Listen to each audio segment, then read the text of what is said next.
Bonsoir à tous les amis, ça a été très compliqué dans ce énorme choc entre l'Italie et la Belgique pour les Italiens. Oui, les Italiens, ils ont atteint l'objectif qui était au moins une demi-finale dans cet Euro après le fiasco de 2018 où l'Italie n'a pas participé à la Coupe du Monde. Aujourd'hui, on a assisté à une très grande première mi-temps des Italiens.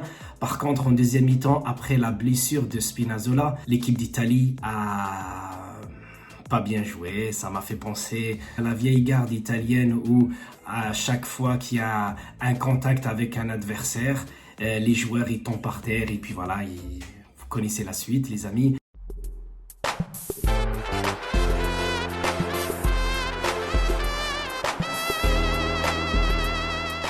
Donc le grand choc entre l'Italie et la Belgique, ça a donné quoi?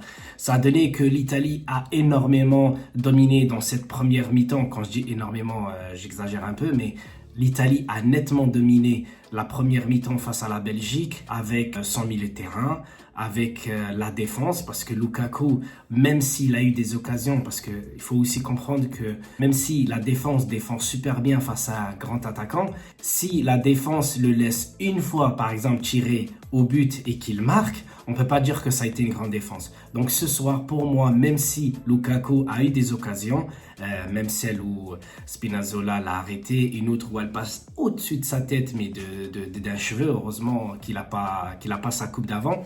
Donc du coup, il a eu des occasions, même là où il a essayé de faire des passements de jambes face à Chiellini, où Chiellini, il a laissé tirer et que du coup, c'est Donnarumma qui a été énorme ce soir. Je suis encore dégoûté parce qu'il ne va pas à la Juve.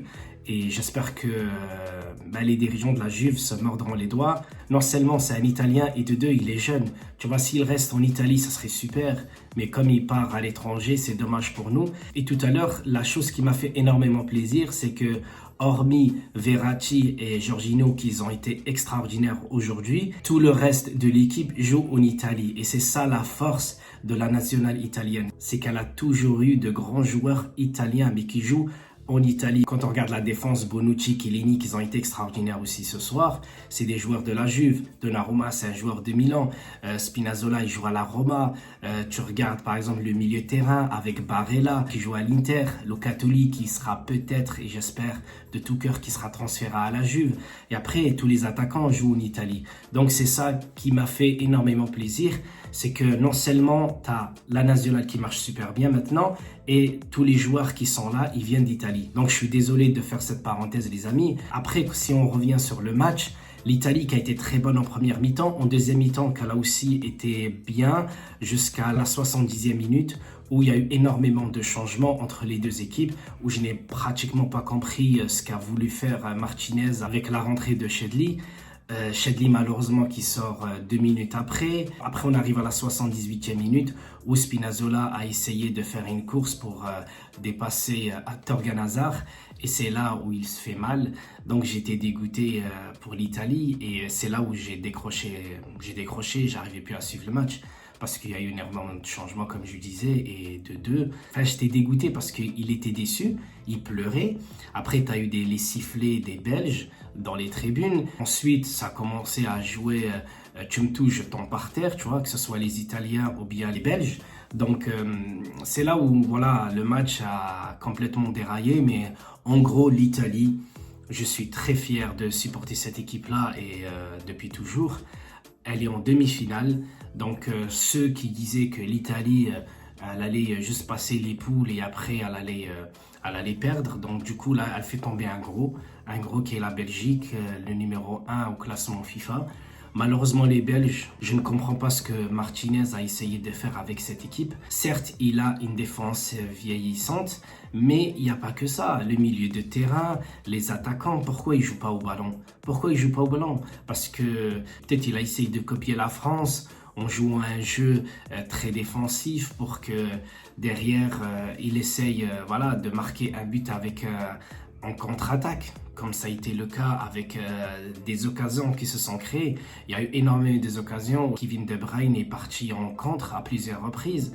Du coup, tu peux pas te baser que à ça, sachant que Tu peux largement faire mieux, que ce soit pour les Belges ou la France. En même temps, dans le tableau où il y avait la France, l'Espagne, la Belgique, l'Italie, il est déséquilibré. C'est pas normal. C'est pas normal de laisser un boulevard à l'Angleterre ou à l'Allemagne, les Pays-Bas, quoi. C'est que les trois là qui valent le coup dans l'autre tableau. Et c'est dommage parce que tu peux pas apprécier un euro comme ça. Parce que si l'Angleterre va directement en finale, tu vois, ils auront rencontré qui? À part l'Allemagne. Tu vois, c'est dommage. Bravo aussi à la Suisse parce que tout à l'heure, ils ont encore fait galérer les Espagnols. Les Espagnols qui font encore des prolongations en quart de finale. Donc maintenant, ils vont en demi-finale face aux Italiens. Pour moi, c'est pratiquement le même style entre les Espagnols et les Italiens. Mais après, ça va se jouer énormément sur le milieu de terrain. On va voir qui a le meilleur milieu de terrain.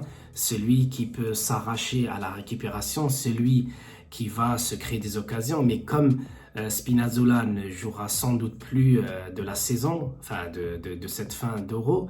Donc du coup, Emerson n'est pas aussi craint que Spinazzola dans cet Euro. En tout cas, les amis, je ne vais pas m'attarder sur plein de choses. Immobilier n'a pas été très bon. Barella, à part son but extraordinaire, bon, il a quand même été bon, parce que je vais pas dire juste son but et après on arrête. Donc Barella, il a été bon. Chiesa, je peux pas dire terrible, mais Insigne, il a été bon parce que ça a énormément joué sur le côté gauche. Et on s'y attendait pas à son but parce que je sais qu'il tente beaucoup, mais des fois ça marche pas. Mais là, ça a super bien marché, donc c'est super. Voilà les amis, je vous embrasse tous. Je vous dis à la prochaine demi-finale, Espagne-Italie. Et puis, Forza Italia les amis, Forza Italia. Allez, ciao, ciao.